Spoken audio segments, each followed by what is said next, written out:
Hello. जी भाई, अज्ञानी जी साहब। सर, कैसे हैं? बिल्कुल ठीक। सनातनी है भाई। हाँ सर। अच्छा जी, फरमाइए। सर मेरा सवाल इस हदीस पे था एक। किस हदीस पे? सुनन इब्न माजा की 3505 से।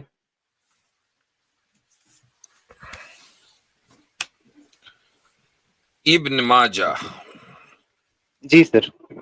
30 क्या बता, एक मिनट एक मिनट। इब्न हाँ माजा। हाँ। अरे यार। अच्छा, 35 05 3505। 5 किताब उत्तिब। ओके, अभी तो बात हुई इस पे। अभी थोड़ी देर पहले बात हुई कि मक्खी अ, पानी में गिर जाए तो दूसरा पंख।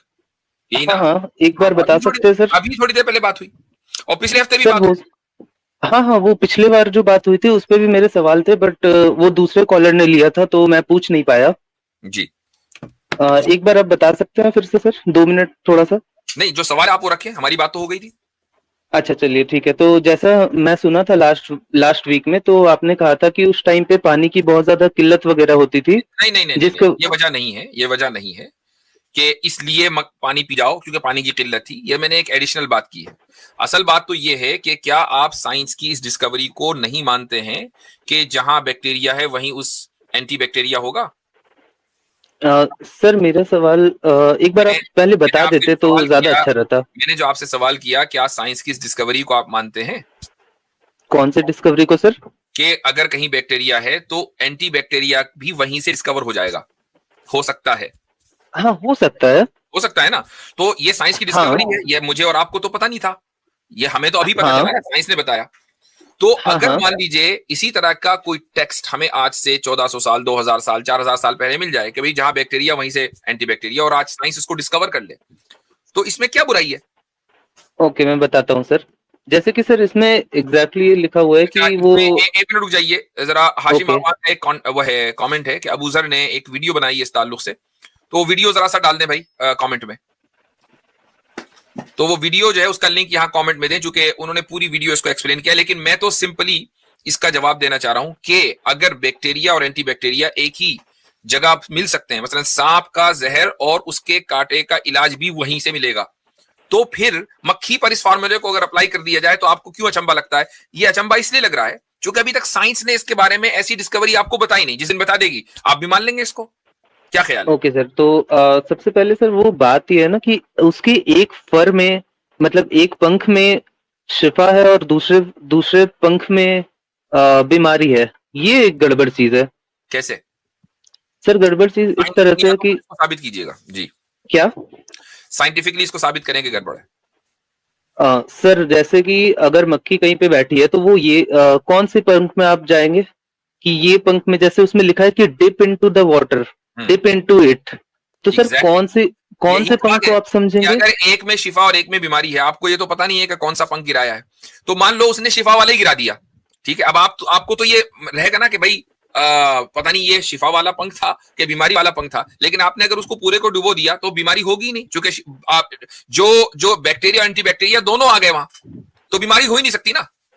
इससे तो बेहतर कोई इलाज मतलब ही नहीं है कि इंसान के तो जहन मत का वसवसा भी खत्म हो गया, बीमारी भी खत्म हो गई, बीमारी भी नहीं तो लगी। मतलब अगर आज मक्खी में मतलब पानी में मक्खी गिर जाए तो उसको वैसे डुबा के पियो जा सकता है। उसमें अगर कोई अगर दिक्कत नहीं है। बिल्कुल नो प्रॉब्लम। सर तो आज अगर आज की क्या बात है इसमें? ये नहीं, मैं कह रहा हूं कि साइंटिफिकली इसको गलत साबित करें ना भाई। सर मैं अगर वो। मैं इसलिए कह रहा हूं साइंटिफिकली, क्योंकि साइंस अगर आपको ये साबित कर दे तो आप मुझसे कभी भी ये सवाल करने ना आते। लेकिन चूंकि साइंस अभी डिस्कवरी मोड में रहेगी आगे तक के, और अभी ये एक यूनिवर्सल रियलिटी नहीं बनी है, तो आप मुझसे सवाल करने के लिए आ गए। इमेजिन करें कि अगर साइंस ने आपको कह दिया होता तो कभी भी सवाल आपके जहन में ना आता। तो आप मुझे इस हदीस को साइंटिफिक बुनियाद पर गलत साबित करें जी। सर अब मेरा सवाल अभी फिर से वही है कि अगर कोई मक्खी अगर किसी फ्लश में, किसी टॉयलेट सीट पे बैठ के आ रही है ऑल तो आई भी एम क्या सेइंग ऑल आई एम उसको सेइंग डुबा के ऐसे पिया जा ऑल सकता है? आई एम सेइंग कि साइंटिफिकली इसको गलत साबित कीजिए। सर साइंटिफिकली साबित इस वजह से होता है क्योंकि सर मक्खी कहीं पर भी बैठती है, हमें ये पता नहीं होता। अगर वो कहीं पे किसी ऐसी चीजों पे बैठ के आई है जिसमें बैक्टीरिया और ज्यादा है, कुछ अलग है, नालियों में से होके आई है, हम्म। तो सर वो साइंटिफिकली लॉजिकली सारे तरह से तो वो गलत हो रहा है ना कि आपने एक मक्खी लोडेड गिर गई तो। क्वेश्चन कर दिया कि एक खास सिनारियो में कि आप अपने क्या कहना चाहिए, जहां पर खुड्डी है, खुड्डी के ऊपर बैठकर चाय पी रहे हैं, वहां से नीचे से मक्खी उड़ी और सीधे आपके चाय में बैठी। अब बताएं कि मैं क्या करूं इस चाय का, इसमें मक्खी भी। एक लोडेड क्वेश्चन है मेरे भाई। खुड्डी पे बैठकर चाय कौन पीता है? एक आम सूरत हाल है कि जहां पर गंदगी नहीं है, एक आम सूरत हाल है जहां गंदगी नहीं, एक आम उसूल दिया गया। लेकिन अगर आप उस उसूल को खास हर सिनेरियो पे अप्लाई करेंगे, ऑब्वियसली बात है कि वो चीज तो कोई साइंस भी नहीं कहेगी। सर मैं ये नहीं बोल रहा हूँ कि आप उस जगह पे बैठ के कुछ खाया पी रहे हैं, बट वो मक्खी तो वहां बैठ के आ सकती है ना आपके खाने या पीने में, पानी में। वो तो हर सूरत में है। मैं कहता हूं कि अगर मान लो वो आप उसको ना भी डुबोएं, जैसे ही वो आपकी चाय में या आपके पानी में लैंड किया उसने, तो बैक्टीरिया आ गया। हाँ। वो तो हर सूरत में है। लेकिन बात तो ये हो रही है, कि एक क्लीन माहौल है। मुसलमानों के यहाँ थोड़ा सा क्लीन माहौल होता है, मुझे नहीं पता कि आपके यहाँ क्या है। हम लोगों के यहाँ घर में क्लीन माहौल होता है। बाहर को छोड़ दीजिए, हम लोगों के यहाँ घर में तहारत, नजाफत, इन चीजों का ख्याल रखा जाता है। तो ऐसे में अगर मान लीजिए अगर मक्खी उड़कर आए और हमें ये पता है कि ये वॉशरूम में से नहीं आ रही है ना, हमें पता है। आपको कैसे पता sir? In case if you know sir आप कैसे बता सकते हो उसको? वही तो मैं पूछ रहा हूँ ना। कैसे बता सकते हैं हजरत, एक सेकंड है, हम ऐसे बता सकते हैं भाई कि देखो मक्खी वॉशरूम से आई है कि फूल से आई है, मक्खी के पीछे कोई कैमरा तो नहीं लगा। लेकिन जो गाय का गोबर है उसमें तो हमारे का पता है कि कहाँ से आया है, तो उसमें कैसे सिफा दे दी फिर?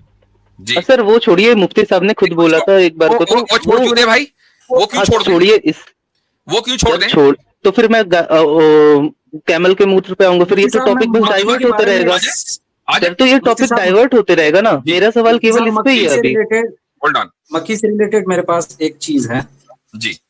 तो ये आप साहब आपसे पूछ रहा हूं मैं कि अगर ये इस टॉपिक पे हम लोग ये साबित कर ले जाते हैं, जो प्रश्न आप लेकर आए हैं, हम आपको अगर खातिर खा जवाब दे करके आपको सेटिस्फाई कर लेते हैं, तो इसका नेक्स्ट रिजल्ट क्या है? कि मैं इस हदीस को नॉर्मल सही मान लूंगा कि इसमें कुछ गलती नहीं है। उसके बाद आगे? उसके बाद फिर अगली चीजों पे चलेंगे, आगे और भी चीजें जो सवाल उठेंगे उसको भी सॉल्व करेंगे ना। ठीक है। अब हुआ यहाँ पर मसला क्या है मेरे दोस्त, कि आप हदीस को लेकर सवाल लेकर आए, मुफ्ती साहब ने जवाब दिया और आप जो है जवाब नहीं दे पाए, जो अपेरेंट है सबके सामने। अब यहाँ पर मसला ये है, ये रुक जाइए, आप एक पर्टिकुलर बिलीफ सिस्टम से, आप एक पर्टिकुलर बिलीफ सिस्टम से उठ के आते हैं, ठीक है? तो आपके पास भी कुछ मान्यताएं हैं, ठीक है? हमारी मान्यताओं में से बीच में से एक क्वेश्चन उठाकर लाया, हमने आपको एक जवाब दिया, आपको समझ में अगर नहीं आ रहा है ना, उसके पीछे सबसे बड़ा प्रॉब्लम यह है कि आपका बेसिक क्लियर नहीं है। हम कैसे ईमान लाते हैं, हम कैसे मानते हैं कि अल्लाह ने कह दिया है तो वो है, चाहे हमें कुछ देर के लिए समझ आए या ना आए, ये आपको समझ में नहीं आएगी। और इसी बात को समझाने के लिए, अल्लाह ने तो नहीं कहा ना। बात को वेट अ मोमेंट, नबी अकरम सल्लल्लाहु अलैहि वसल्लम ने कहा ना, नबी अकरम सल्लल्लाहु अलैहि वसल्लम ने कहा ना, अल्लाह सुब्हानहू व तआला ने कुरान में कह दिया है कि तुम्हारे नबी जो है ये नहीं बोलते, बल्कि इनके पीछे वही है जो की जाती है, समझे? तो उसको आप छोड़ दीजिए, ठीक है? मैं ये कह रहा हूं कि आतिफ साहब ने, ये तौहीद भाई ने क्लियरली कह दिया आपको कि आपके बिलीफ सिस्टम में एक चीज है जो एग्जिस्ट करती है, तो आपको समझाने के लिए आपके बिलीफ सिस्टम की ओर इशारा किया गया है, और आपकी बातों से यूं लगता है कि आप उसे डिफेंड करने के लिए तैयार नहीं है। मैं आपको इनवाइट मैं करना भी नहीं चाहता, जो गलत है वो गलत है। चलो मैं बोल देता हूँ, ठीक है? जो गलत है वो गलत है। कोई आप दिखा सकते हैं कि हमारे ग्रंथों में लिखा हुआ कि उसका सेवन करे? पंचगव्य बना के लेना, गाय का जिक्र तक किया गया है कि सर डायरेक्टली ले सकते हैं, सर डायरेक्टली ले सकते हैं उसका सेवन। पराशर स्मृति खुल के कहती है, पूरा भरा पड़ा है, किस तरह से खाएं। पराशर स्मृति खुल के कहती है। हाँ, पराशर स्मृति के कौन सी जगह पे? अब वो पूरा हवाला निकालना पड़ेगा।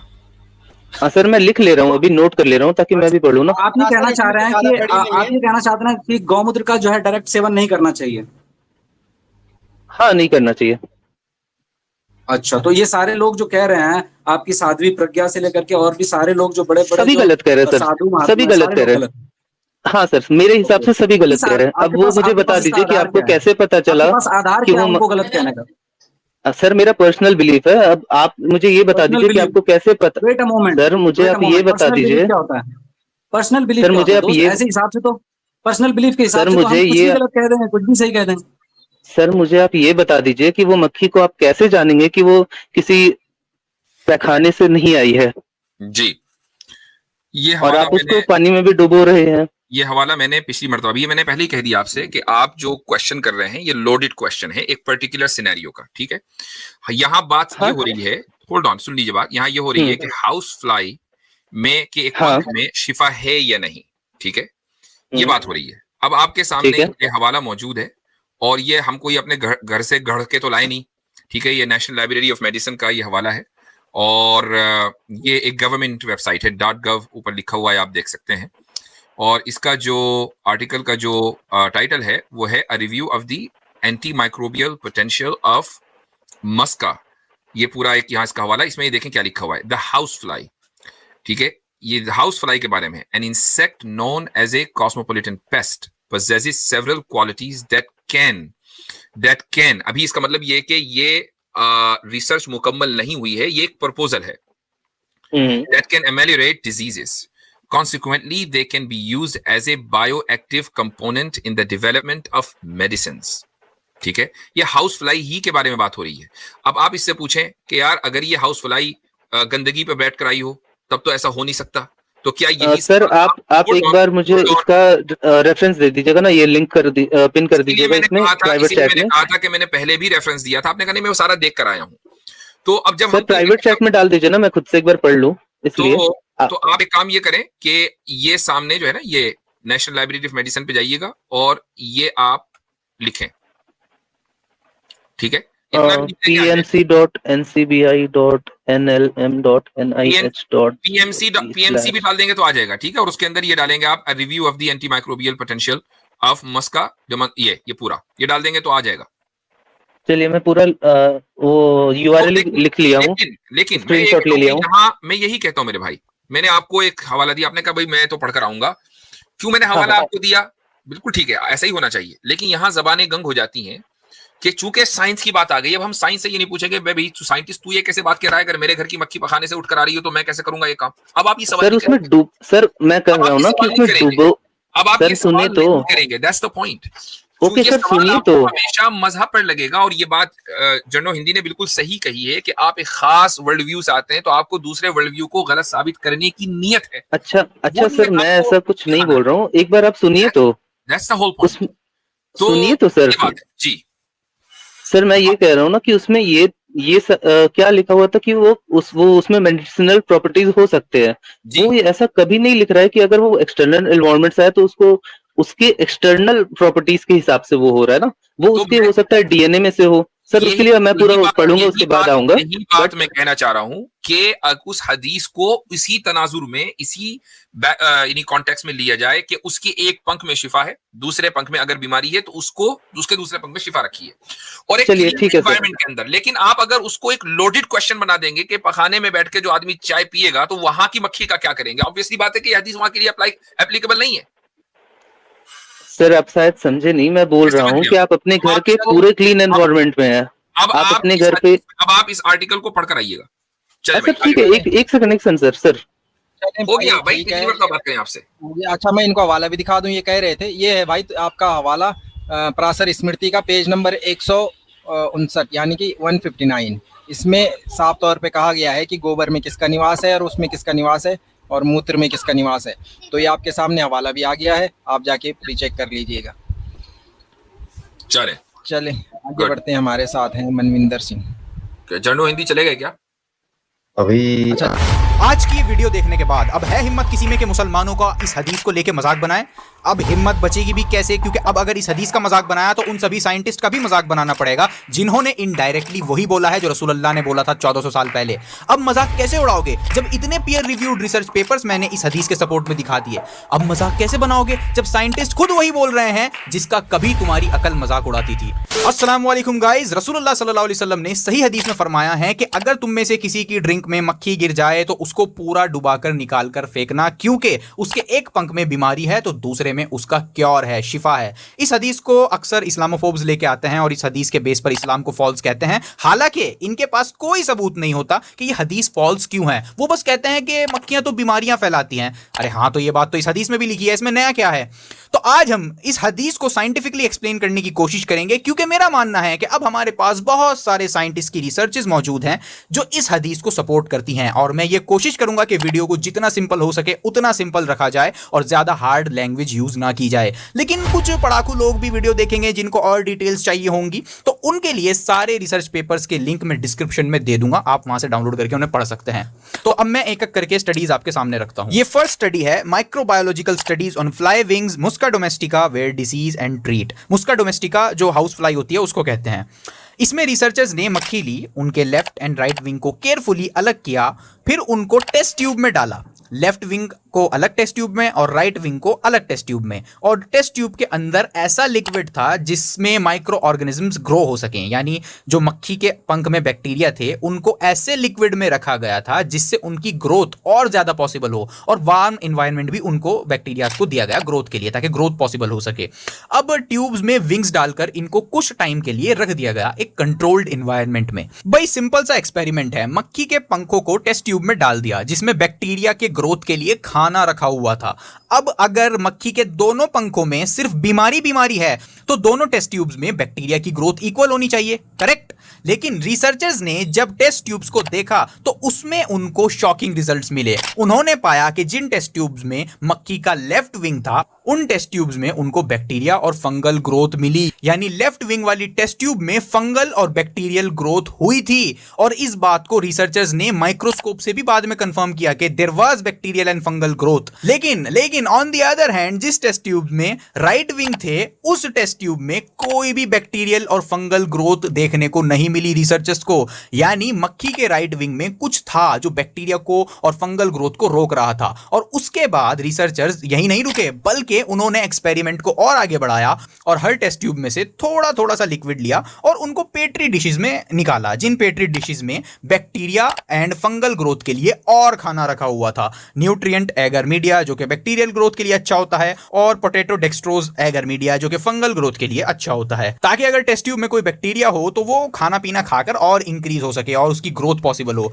तो इन डिशेस को भी सूटेबल एनवायरनमेंट देकर रख दिया गया, और जब थोड़े समय बाद इनको चेक किया गया तो जिस प्लेट में मक्खी के लेफ्ट विंग के एक्सट्रैक्ट्स थे उस डिश में रिसर्चर्स ने बैक्टीरियल एंड फंगल ग्रोथ दोनों देखी, यानी लेफ्ट विंग वाली प्लेट में bacterial and fungal growth observe करी गई। लेकिन जिस प्लेट में मक्खी के राइट विंग के एक्सट्रैक्ट्स थे उसमें कोई भी बैक्टीरियल एंड फंगल ग्रोथ देखने को नहीं मिली रिसर्चर्स को, यानी मक्खी की राइट विंग में कुछ ना कुछ ऐसा था जो कि बैक्टीरिया और फंगस को ग्रो होने से रोक रहा था। यानी राइट विंग में कुछ एंटीबायोटिक्स, कुछ एंटीमाइक्रोबियल सब्सटेंसेस थे जिससे राइट विंग की वजह से बैक्टीरियल और फंगल ग्रोथ नहीं हो पाई इन डिशेस में। आप देख सकते हैं उन्होंने फोटोज भी शेयर करे हैं। तो ये स्टडी थी, मजा आया? सब समझ में आ रहा है? मैं चाहता हूं आपको समझ में आए कि रिसर्चर्स ने रिजल्ट्स कैसे ऑब्टेन किए। मैं सिर्फ बड़े बड़े शब्द नहीं फेंक रहा हूं आपके सामने, मैं इस स्टडी का कंक्लूजन भी पढ़ सकता था आपके सामने, जिससे आपको कुछ भी समझ ना आता, आपको पता ही ना चलता कि ये स्टडी कैसे करी गई। लेकिन मैं चाहता हूं कि आपको समझ में आए हर चीज, इसी वजह से समझा रहा हूं। तो ये फर्स्ट स्टडी थी, और इस स्टडी को कुछ साइंटिस्ट ने क्रिटिसाइज भी किया। उन्होंने बोला कि भाई इस स्टडी में सिर्फ 4 मक्खियां ली गई थी। You get that far. As soon as you get to n equals 4, like whatever you're about to tell me, doesn't matter. Go repeat it. Get, it's flies. Like this is easy. Get 20, get 100, right? Like it's easy to work with flies. They're fast. तो इतना छोटा sample size क्यों? जो कि बिल्कुल fair criticism है। भाई आप हाथियों पर रिसर्च नहीं कर रहे थे, आप मक्खियों पर रिसर्च कर रहे थे, तो आपने 100-200 सैंपल्स क्यों नहीं लिए? लेकिन मजे की बात यह है कि ये सिर्फ अकेली स्टडी नहीं है, इसके सपोर्ट में और भी स्टडीज हैं जो कि और ज्यादा रिलायबल हैं। अब मैं वो भी दिखाता हूं आपको। जैसे कि ये study the right wing of fly Musca domestica as a neutralization of drinks contaminated by microbe. So इस स्टडी को मैं शॉर्ट में एक्सप्लेन करता हूं। तो रिसर्चर्स ने 5 टेस्ट ट्यूब्स ली, जिसमें से एक में स्टेरलाइज वाटर था, यानी क्लीन वाटर था, दूसरी ट्यूब में भी वाटर था, लेकिन रिसर्चर्स ने उसमें एक हार्मफुल बैक्टीरिया ऐड किया था जिसको ई कोलाई कहते हैं, यानी एस्चेरिचिया कोलाई बैक्टीरिया इस ट्यूब में डाला गया था। एंड बाकी की 3 ट्यूब्स में भी वाटर था और उसमें भी रिसर्चर्स ने ये बैक्टीरिया ई कोलाई ऐड किया था। अब रिसर्चर्स ने ये किया कि कुछ मक्खियां मारी और उनके राइट विंग्स को इन 3 ट्यूब्स में डाला। एक ट्यूब में 1 राइट विंग, दूसरी में 2 राइट विंग्स और तीसरी में 3 राइट विंग्स। अलग अलग विंग्स की तादाद इस वजह से रिसर्चर्स ने ऐड करी क्योंकि वो देखना चाहते थे कि ज्यादा विंग्स का मतलब स्ट्रॉन्ग प्रोटेक्शन होता है क्या, मतलब ज्यादा विंग्स इज इक्वल ज्यादा दवाई। फिर उसके बाद वही इन सब सैंपल्स को पेट्री डिशेस में निकाल लिया गया जहां पर अगेन बैक्टीरिया के फलने फूलने के लिए खाना, एक स्पेशल खाना रखा हुआ था ताकि बैक्टीरिया अगर प्रेजेंट हो तो वो और ग्रो हो सकें। बैक्टीरिया को प्लेट्स में डालकर ग्रो इस वजह से किया जाता है ताकि जब उनकी तादाद इंक्रीज हो जाए तो उनको स्टडी करने में आसानी हो जाती है। तो इस वजह से उनको पेट्री डिशेस में रखा गया था ताकि अगर बैक्टीरिया प्रेजेंट हो तो ग्रो हो जाएं और हम उनको देख पाएं। तो डिशेस में निकालने के बाद उनको एक सूटेबल टेम्परेचर में रख दिया गया। उसके बाद जब रिसर्चर्स ने चेक किया तो बहुत शॉकिंग रिजल्ट सामने आए। साइंटिस्ट ने पाया जिस ट्यूब में खाली पानी था उसमें कोई बैक्टीरियल ग्रोथ नहीं हुई क्योंकि ऑब्वियसली उसमें खाली पानी ही था तो ग्रोथ कैसे हो सकती थी। और जिस पानी में रिसर्चर्स ने ई कोलाई ऐड किया था, जिसमें कोई विंग ऐड नहीं किया था, उसमें बैक्टीरियल ग्रोथ हुई थी, बैक्टीरिया बढ़ गए थे। इसमें जिसमें कोई मक्खी का पंख नहीं डाला था तो इसमें बढ़ गए थे। अब रही इन तीनों की बात जिसमें मक्खी का पंख डाला गया था तो सरप्राइजिंगली जिस वाटर में 3 राइट विंग्स डाले गए थे उसमें कोई बैक्टीरिया ग्रोथ देखने को नहीं मिली। और तो और जिसमें 2 पंख थे उसमें भी कोई ग्रोथ देखने को नहीं मिली। और जिसमें 1 पंख था उसमें भी कोई बैक्टीरियल ग्रोथ देखने को नहीं मिली। इसका मतलब यह हुआ कि अगर किसी ड्रिंक में ई कोलाई बैक्टीरिया प्रेजेंट हो तो मक्खी का राइट विंग उसके इफेक्ट को न्यूट्रलाइज कर सकता है, उसकी ग्रोथ को स्टॉप कर सकता है। और यहां पर मैं ये भी बता दूं, एक और स्टडी है जिसमें यह भी बताया गया था कि कौन कौन से बैक्टीरिया मक्खी के पंखों में रहते हैं। तो उनमें से एक एस्चेरिचिया कोलाई भी था, यानी ये बैक्टीरिया मक्खी के ऊपर पाया जाता है और मक्खी के ही ऊपर इसकी ग्रोथ को रोकने का सब्सटेंस भी पाया जाता है, जैसा कि स्टडी में प्रूव किया गया है। तो सुभान अल्लाह, ये हदीस तो सही साबित हो गई कि एक में शिफा है तो दूसरे में उसका क्योर भी है। ये बैक्टीरिया मक्खी पर प्रेजेंट होता है जो हमको बीमार बना सकता है, लेकिन इनकी ग्रोथ को रोकने वाला भी कोई सब्सटेंस मक्खी के पंख में ही मौजूद होता है, जैसे कि ये स्टडी में प्रूव किया गया है। तो ये हदीस तो सही साबित हो चुकी है, लेकिन मैं अभी यही नहीं रुकूंगा। आज तो इस आर्ग्यूमेंट का जनाजा ही उठेगा इस वीडियो से। अब सवाल ये बचा कि ये जो मक्खी का पंख बैक्टीरिया की ग्रोथ को रोक पा रहा है, ये हो कैसे रहा है? मक्खी के पंखों में ऐसा क्या है जिसकी वजह से बैक्टीरिया की ग्रोथ नहीं हो पा रही है? तो ये स्टडी देखिए, tracking the source of antimicrobial production from house fly Musca domestica, right wing of the fly और gut system, a mini review. ये स्टडी मेरी पर्सनल फेवरेट है। चलिए जल्दी से इसको ईजी करके आपको एक्सप्लेन करता हूं। इस स्टडी में रिसर्चर्स ने यह पता किया कि एक मक्खी के पंखों में आखिर बैक्टीरिया की कौन सी प्रजाति रहती है। तो रिसर्चर्स ने लेफ्ट एंड राइट विंग्स को स्टडी किया और काफी बैक्टीरिया को आइडेंटिफाई किया जो मक्खी के विंग्स पर रहते थे, पाए जाते थे। लेकिन इसमें खास बात और शॉकिंग बात रिसर्चर्स को यह पता चली कि जो बैक्टीरियाज मक्खी के एक विंग पर थे वो बैक्टीरियाज दूसरे विंग पर या सेम ही विंग पर रह रहे बैक्टीरियाज की ग्रोथ को इनहिबिट कर सकते थे, यानी एक दूसरे के अगेंस्ट फाइट कर सकते थे। मैं एग्जांपल से समझाता हूं। जैसे ये बैक्टीरिया मक्खी के राइट विंग पर पाया गया स्ट्रेप्टोमाइसिस एसपीपी। अब ये बैक्टीरिया दूसरे हार्मफुल बैक्टीरिया की ग्रोथ को इनहिबिट कर सकता है और ये एक नोन बात है कि स्ट्रेप्टोमाइसिस बहुत बड़ी तादाद में एंटीबायोटिक्स प्रोड्यूस करते हैं। Streptomyces SPP best antibiotics producer हैं। इन बैक्टीरिया से ऐसी दवाई बनाई जाती है जो कि हार्मफुल बैक्टीरिया को किल कर सकती है। जैसे एक न्यू टाइप की एंटीबायोटिक जिसको रिसेंटली डिस्कवर किया गया है, जिसको साइंटिस्ट ने पिकोलिनामाइसिन नाम दिया है। और ये न्यू एंटीबायोटिक एक बहुत ही पावरफुल बैक्टीरिया स्टेफिलोकोकस ऑरियस की ग्रोथ को इनहिबिट कर सकती है और ये पावरफुल बैक्टीरिया मक्खी के पंखों पर भी पाया जाता है। यानी आप देखें, हार्मफुल बैक्टीरिया स्टेफिलोकोकस ऑरियस भी पंख पर मिला है और इस बैक्टीरिया की ग्रोथ को इनहिबिट करने की दवाई जिस बैक्टीरिया से बनाई गई है वो भी मक्खी के पंख पर ही रहता है, स्ट्रेप्टोमाइसिस एसपीपी। हदीस का मजाक उड़ाने वालों, देख लो, एंटीबायोटिक प्रोड्यूसर भी विंग पर ही है और बैक्टीरिया भी विंग पर ही है, अल्हम्दुलिल्लाह। तो स्ट्रेप्टोमाइसिस एसपीपी एंटीबायोटिक्स प्रोड्यूस करते हैं जिससे बाकी के बैक्टीरिया का जीना दुश्वार हो जाता है। और एक और बैक्टीरिया मक्खी के लेफ्ट विंग पर पाया जाता है जिसको बैसिलस माइकोइड्स कहते हैं और ये बैक्टीरिया भी दूसरे हार्मफुल बैक्टीरिया की ग्रोथ को इनहिबिट कर सकता है। और ये बैक्टीरिया एक्सोपॉलीसैकेराइड्स प्रोड्यूस करता है जिन्होंने एंटी ट्यूमर इफेक्ट शो किए हैं। Here is the study. Bacillus mycoides के ईपीएस यानी एक्सोपॉलीसैकेराइड्स ने नॉर्मल सेल्स पर तो कोई ज्यादा हार्मफुल इफेक्ट शो नहीं किए, लेकिन ह्यूमन कैंसर सेल्स को इफेक्टिवली इनहिबिट किया। तो ये bacteria effective anti tumour EPS यानी एक्सोपॉलीसैकेराइड्स तक प्रोड्यूस कर सकता है।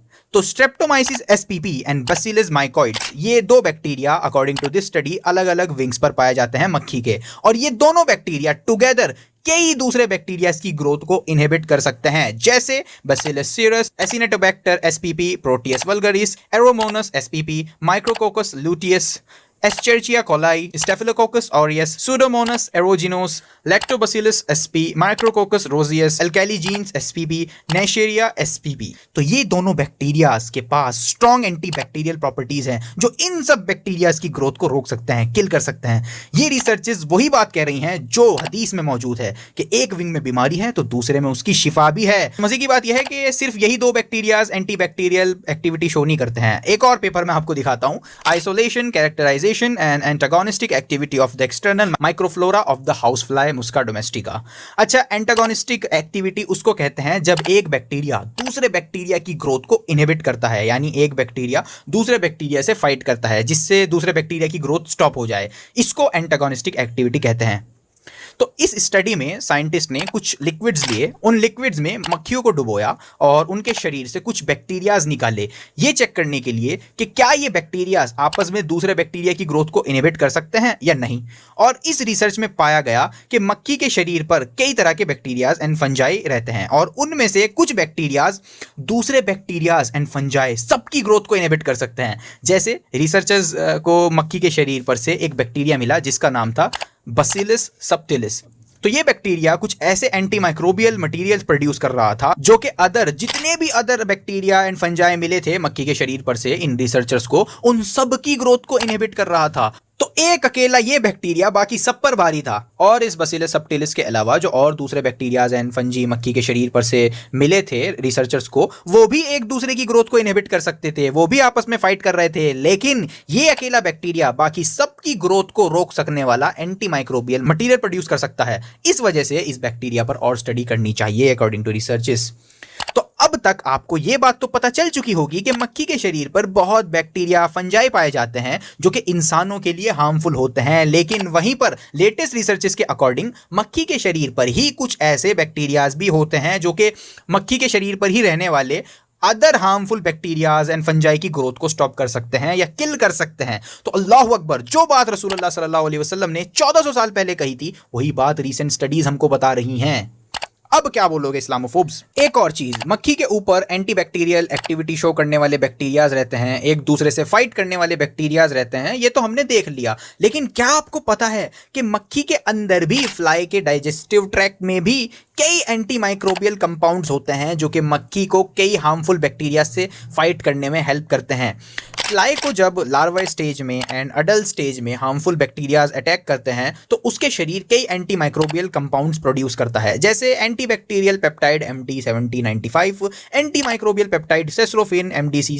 आप इस टेबल में देखें, ये एंटी माइक्रोबियल कंपाउंड्स हैं जो मक्खी प्रोड्यूस करती है और ये साइड में वो बैक्टीरियाज हैं जिनको ये एंटी माइक्रोबियल कंपाउंड्स टारगेट करते हैं। यानी ये कंपाउंड्स इन बैक्टीरिया की ग्रोथ को स्टॉप कर सकते हैं, इन बैक्टीरियाज को किल कर सकते हैं। तो ये एंटी माइक्रोबियल कंपाउंड्स फ्लाई के डाइजेस्टिव ट्रैक्ट में भी पाए जाते हैं। तो ये एंटी माइक्रोबियल कंपाउंड्स फ्लाई के डाइजेस्टिव ट्रैक्ट में पाए जाते हैं, यानी मक्खी के ऊपर तो ऐसे बैक्टीरियाज होते ही हैं जो दूसरे बैक्टीरिया की ग्रोथ को इनहिबिट कर सकते हैं। उसी के साथ साथ मक्खी के अंदर डाइजेस्टिव ट्रैक्ट में भी ऐसे कंपाउंड्स मिले हैं जो कि इन बैक्टीरियाज को किल कर सकते हैं, इनकी ग्रोथ को स्टॉप कर सकते हैं। अब सवाल ये आएगा कि ये एंटी माइक्रोबियल कंपाउंड्स मक्खी के शरीर से निकलेंगे कैसे। वेल द आंसर इज, जब मक्खी के शरीर पर प्रेशर आएगा तब ये एंटी माइक्रोबियल पेप्टाइड्स निकल जाएंगे उसके शरीर से, क्योंकि हदीस में ये भी तो जिक्र है कि मक्खी को लिक्विड में पूरा डुबाकर बाहर निकालना है। तो मक्खी को जब हम डुबाएंगे तो उसके प्रेशर से ये एंटी माइक्रोबियल पेप्टाइड्स बाहर आ जाएंगे मक्खी के डाइजेस्टिव ट्रैक्ट से और उस ड्रिंक में मिक्स हो जाएंगे जिस ड्रिंक में मक्खी को डुबाया गया होगा। तो इससे होगा ये कि जो मक्खी के शरीर से हार्मफुल माइक्रोब्स उस लिक्विड में गए होंगे तो ये एंटी माइक्रोबियल पेप्टाइड्स उनको किल कर देंगे। जब हम मक्खी पे प्रेशर डालेंगे तो ये एंटी माइक्रोबियल पेप्टाइड्स रिलीज हो जाएंगे, तो जो अदर हार्मफुल माइक्रोब्स उस ड्रिंक में होंगे तो ये एंटी माइक्रोबियल पेप्टाइड्स उनको किल कर देंगे। तो याद रखना, अगर मक्खी आपकी ड्रिंक में गिर जाए और आप अपनी ड्रिंक फेंक नहीं सकते हो तो मक्खी को पूरा डुबाना है उस ड्रिंक में, मक्खी को पूरा डुबाना जरूरी है, तभी ये एंटी माइक्रोबियल पेप्टाइड्स निकलेंगे उसके शरीर से।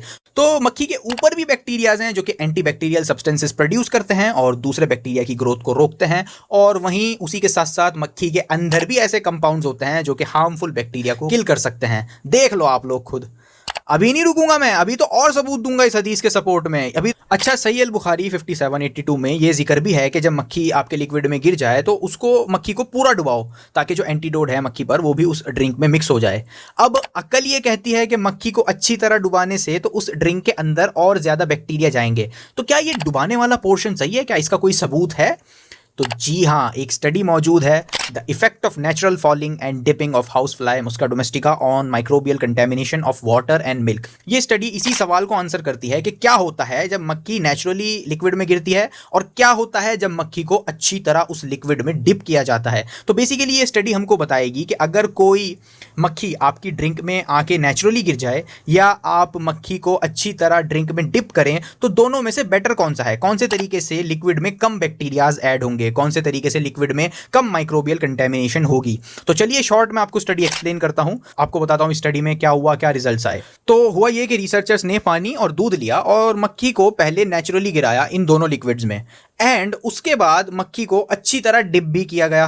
तो डिप भी कर लिया और नेचुरली गिरा के भी देख लिया। अब देखना यह है कि दोनों तरीकों में से कौन से तरीके ने लिक्विड को सबसे कम कंटेमिनेट किया था।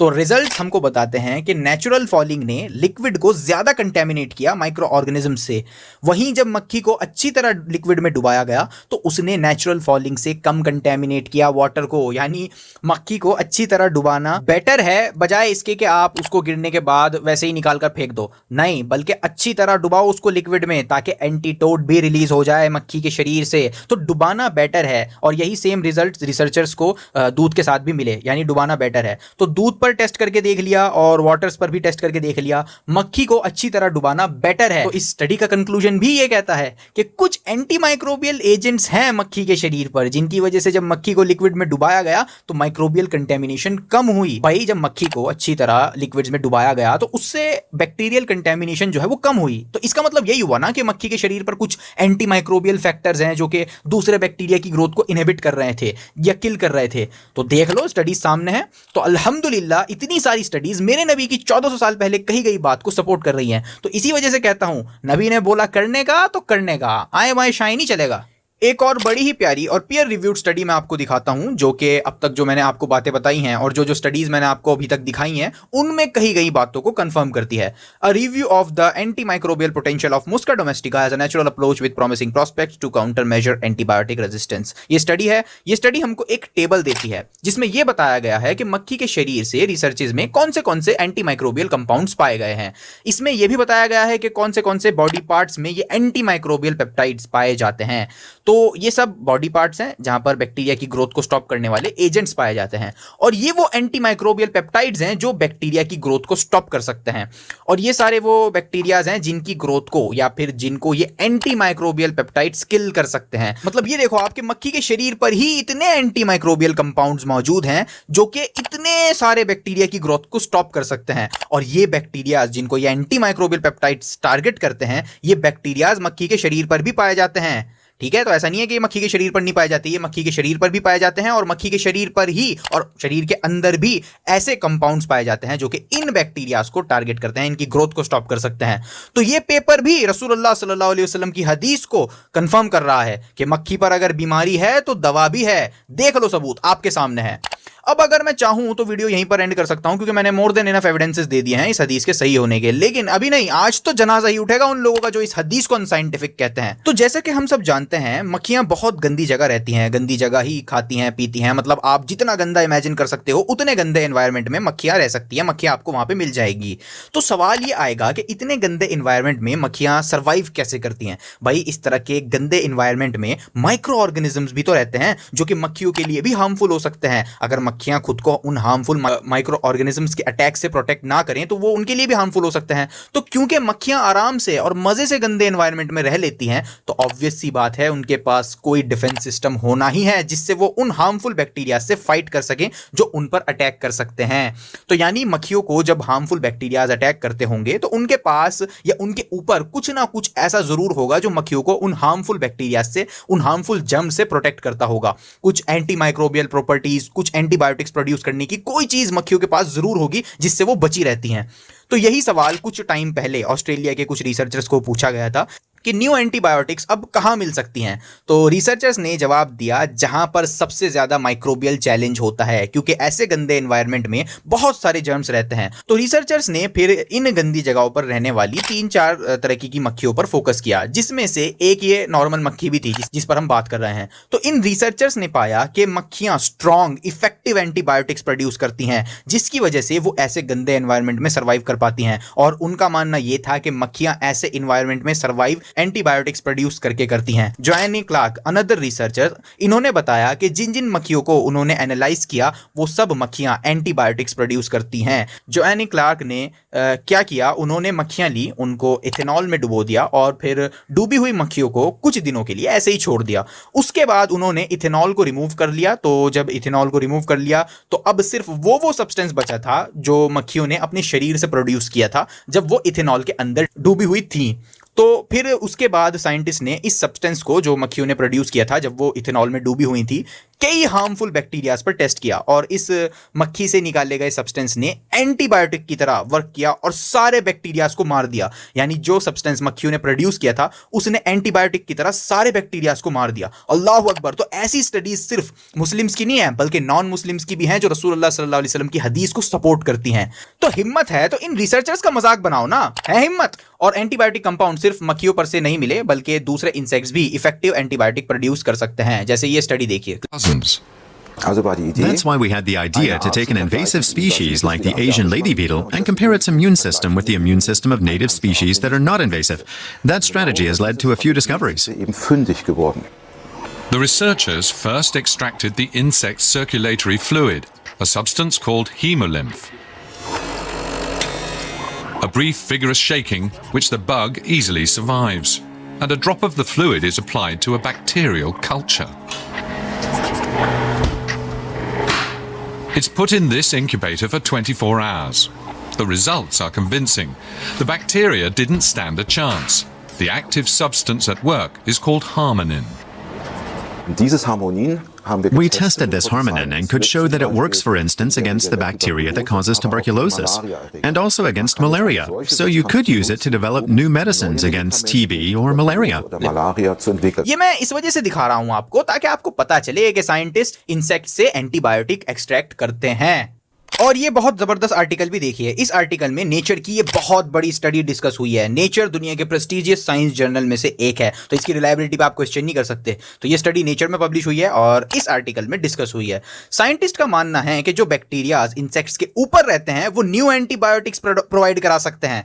रिसेंट स्टडीज ने यह पाया है कि जो बैक्टीरियाज इंसेक्ट्स के ऊपर रहते हैं वो ज्यादा इफेक्टिव हैं दूसरे वेरी हार्मफुल बैक्टीरियाज से फाइट करने में। दरअसल मैटर यह है कि जो एंटीबायोटिक्स आज हम यूज करते हैं वो एंटीबायोटिक्स एक टाइम के बाद वर्क करना बंद कर देंगी। तो अब सवाल यह आएगा कि न्यू एंटीबायोटिक्स कहां से आएंगी। तो रिसर्चर साइंटिस्ट का मानना है कि न्यू एंटीबायोटिक्स इंसेक्ट्स के ऊपर जो बैक्टीरिया रहते हैं वहां से आएंगी। तो एक बहुत बड़ी स्टडी हुई, उस स्टडी में 2500 से ज्यादा इंसेक्ट्स की स्पीशी को कलेक्ट किया गया, जिसमें मक्खियां भी थी ऑब्वियसली, क्योंकि ये वीडियो भी मक्खियों के ऊपर है तो इसमें मक्खियां भी थी। तो रिसर्चर्स ने पाया कि जो बैक्टीरियाज इंसेक्ट्स पर रहते हैं वो बैक्टीरिया ज्यादा पावरफुल हैं, यानी वो ज्यादा इफेक्टिवली हार्मफुल बैक्टीरिया से फाइट करने वाले कंपाउंड्स प्रोड्यूस कर सकते हैं। जैसा ये मक्खी है, अब इस मक्खी पर रहने वाले बैक्टीरिया जो एंटी माइक्रोबियल कंपाउंड्स प्रोड्यूस करेंगे वो ज्यादा इफेक्टिव होंगे हार्मफुल बैक्टीरिया से फाइट करने में, अकॉर्डिंग टू साइंटिस्ट। मैं नहीं कह रहा, साइंटिस्ट कह रहे हैं। रिसर्चर्स का मानना यह भी है कि इंसेक्ट्स के ऊपर रहने वाले बैक्टीरिया बेटर हैं हार्मफुल बैक्टीरिया से फाइट करने में। और एक और झटका इस्लामोफोब्स को यह भी है कि साइंटिस्ट का मानना यह है कि ये डिस्कवरी सरप्राइजिंग नहीं थी, बल्कि वो एक्सपेक्ट ही कर रहे थे कि इंसेक्ट्स न्यू एंटीबायोटिक्स का सोर्स हो सकते हैं। यानी अभी तो शुरुआत है, अभी तो न जाने कितनी दवाइयां, कितने क्योर्स इंसेक्ट्स के ऊपर से डिस्कवर किए जाएंगे, जिसमें ऑब्वियसली मक्खियां भी शामिल हैं। तो बीमारियां तो हमको पता थी कि मक्खी के ऊपर बीमारियां मौजूद होती हैं, लेकिन अब दवाइयां डिस्कवर हो रही हैं। रिसर्चेस का रुख इस तरफ घूम चुका है। अब बस तैयार रहना, हर कुछ टाइम बाद तुम इस्लामोफोब्स को झटका लगता रहेगा। वैसे इस वीडियो ने भी आपको 440 वोल्ट का झटका जरूर दिया होगा, लेकिन अभी तो शुरुआत है। आगे आगे देखो कितने झटके आपको लगेंगे जैसे जैसे रिसर्चेस आगे बढ़ेंगी। आखिर में मैं बस इतना ही कहूंगा, जो बात रसूलुल्लाह सल्लल्लाहु अलैहि वसल्लम ने 1400 साल पहले कही थी, आज की साइंटिफिक डिस्कवरीज मेरे नबी की कही बात को प्रूव कर रही हैं। तो नबी ने बोला करने का तो करने का, क्योंकि मेरे नबी सा है ही कोई नहीं। सबक फिर पढ़ सदाकत का, अदालत का, शुजाअत का, लिया जाएगा तुझसे काम दुनिया की इमामत का। सबक फिर पढ़ सदाकत